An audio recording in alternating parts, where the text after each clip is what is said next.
Hi guys, my name is Frank Asbell, and today I'm going to be talking about CSS nth-child and nth-of-type. These are two pseudoclasses we'll use in CSS, and please excuse my voice, I have a little bit of a cold, and I've got to talk really quick because I've got a lot to cover. So here we go. So it is important to understand which part of the HTML is a parent, a child, and a sibling to be able to understand these pseudoclasses. So the root node, or root, is usually HTML and it doesn't have a parent. Every node has exactly one parent except the root, and a node can have any number of children. Siblings are nodes with the same parent. Right here in this chart, just going to show you really quick. The root element is HTML. It's a parent node to both the element head and the element body. Element head and element body are children of the HTML node. Element head and element body are siblings.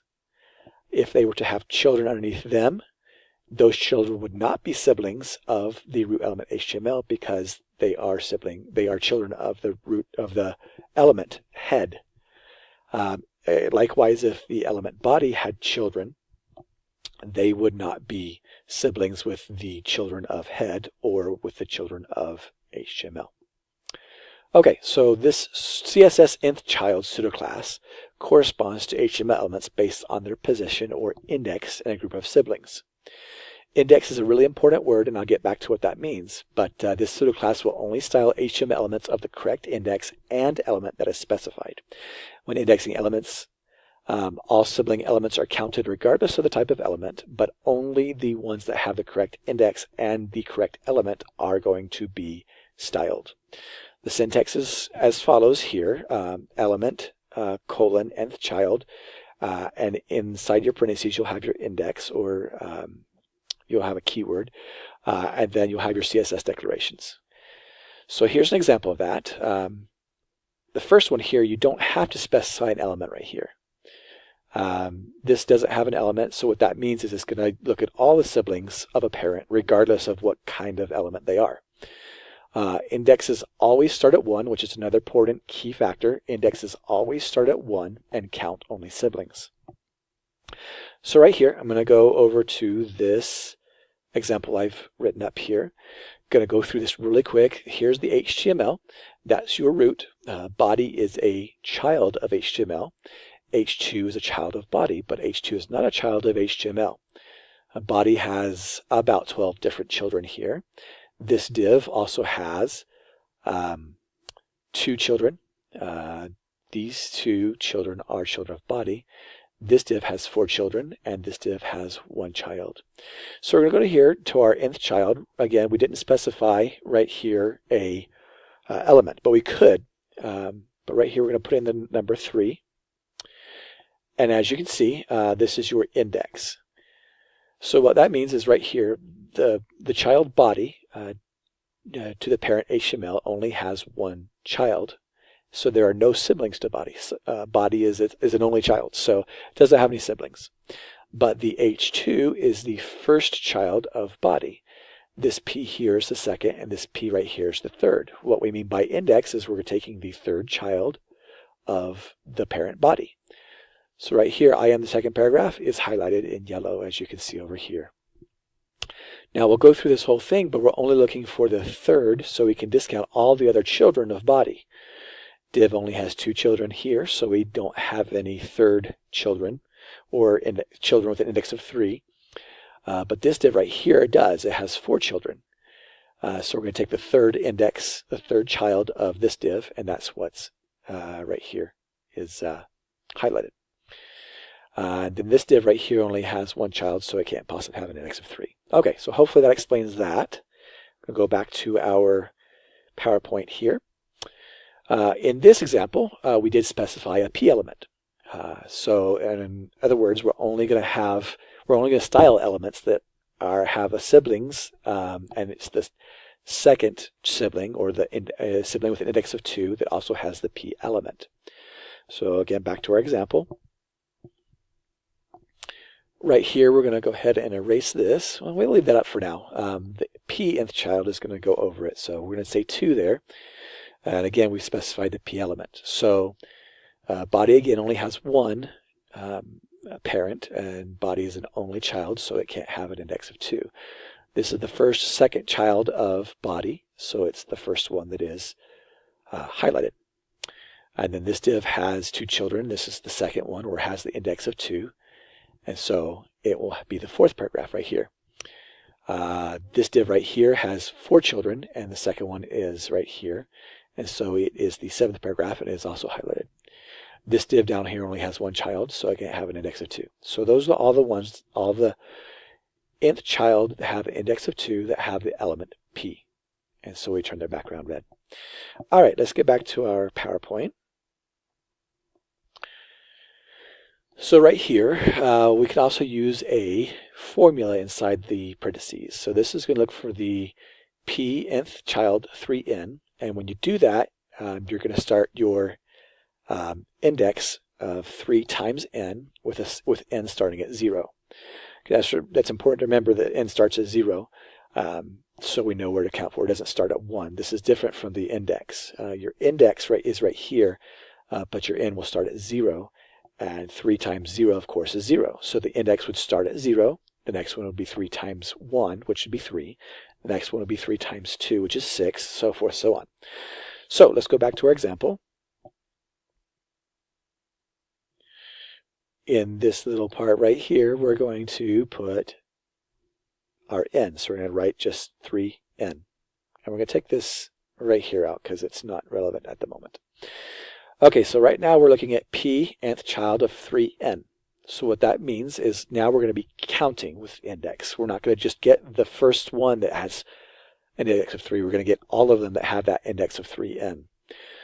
So right here, body again is an only sibling. H2, P, and P are the first 3 of that. So this is the first index of 3. Again, an index of 0 doesn't mean that we can style anything, but index of 3 is our first one that we style. The second paragraph right here. This is the 4th, 5th, and 6th index of body, which we would style because it's 3 times 2, but we can't style it because it's an H2. So again, we have to remember that we're looking for element of P.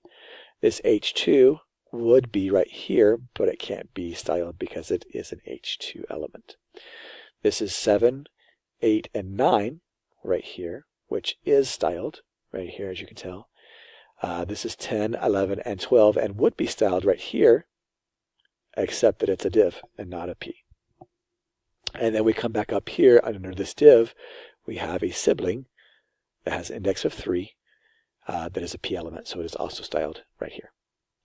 So that's how that works. Going back to our PowerPoint. Another example formula would be 3n plus 2. So there we're doing the same thing, except that the index will change by 2. So 3 times 0 plus 2 is 2. So it'd be 2, 5, 8, 11, so forth, so on. Go back and plug that in real quick to show you that. And it actually changes quite a bit, as you can see. Right here, 1, 2 is the first one. Actually, 0 isn't even the first one. This one is 3n, which is 0 plus 2. So this is the first one. Right here's the first paragraph, and it is styled. The other elements are in order of, I believe the next one is 5.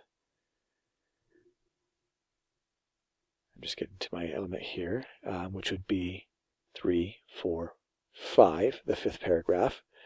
And again, this up here is styled because it's 3 times 0 plus 2 is 2. It's the second child of this div. But this would be the next one. And then 1, 2, 3. This would be the 9th paragraph that's also styled. But again, in here you have the second paragraph that's also styled because 3 times 0 plus 2 is 2. This is the 7th paragraph. And then you're going to the 10th, 11th, 12th paragraph, which is also styled. Okay. I hope you see how that works. We're going to go back to our PowerPoint. You can also use odd or even in the parentheses as a shortcut to 2n plus 1 or 2n respectively, as you can see in these formulas down here. Take my word for it, these do work, but if you'd like to plug them in and play with them, that would be great. Okay, so CSS nth of type pseudo-class is a little different. it specifies the same elements with that one important difference. The pseudo-class accepts the same input as nth-child, and the inputs are formatted the same. So here's your general formula. So what's the difference? Well, the difference is that between the two subclasses are how the indexing works. That's the only real difference. It's how the indexing works. So nth-child with an index will look at all sibling elements regardless of the type when determining the index. Remember how we said that it would look at the div as a sibling and it would look at the h2 as a sibling. Well, the nth of type will not look at that those different elements. It will only look at the sibling elements that have the correct specified type. So back when we specified the p, it will only look at p elements when looking for your elements. So right here, I'm going to get rid of this formula real quick and plug one in right here. So this one's going to look for, I'm going to specify one here. I'm going to look for the one that has 2 of p. So we're only looking for p elements. 1, 2, there's the first one. This one has 1, 2 right here. This one has 1, 2 right here, and this one does not. Now, if we go back and we say, let's just say 3n. Again, we're going to look for 3n. 1, 2, 3. That's 1. 4, 5, 6, but this won't be styled. Sorry, this. So 1, 2, 3 will be the first one that you're styled because you're only counting p's right here. So this is the 5th paragraph, and that's your first one that has the index of 3. Only looking at p's. 4, 5, 6, and that's the 11th paragraph, which is right here. And within this div, it has 1, 2, 3, and that's the 8th paragraph. That's also styled. But it's not going to count this div right here as part of the index. It's not going to count this h2 right here as part of the index. This is the first index that has the style p. That's the most important part of the difference between the CSS nth of type and the CSS nth-child. So let's go back to my PowerPoint here. The difference is subtle, but it's important. It's all about the indexing. So this would select all sibling elements that would have the p tag right here, whose index is 4. And when indexing, it would count all sibling elements regardless of element type. This is almost the same thing, except it uses this different pseudo-class. This is going to select all sibling elements that have the p tag, whose index is 4, but when indexing it would count only sibling elements that have the p tag. It wouldn't count the div, and it wouldn't count h2 in our example. So here's another example you can play with that shows you can do your formulas in here as well. This selects all siblings with an element of a p type at the index 3 times n, with n starting at 0. When indexing, it would count all siblings regardless of element type, but only style the elements with the p element type. This example, however, would only count, when indexing, would only count siblings with the element of p. So that's a pretty important distinction, and really that's the only difference between these subclasses. And that's the end of my show. I think I'm going to have all of the materials that I used for this linked linked below. I ran a little bit over 10 minutes, but I appreciate you hanging with me, and if you have questions, please feel free to ask.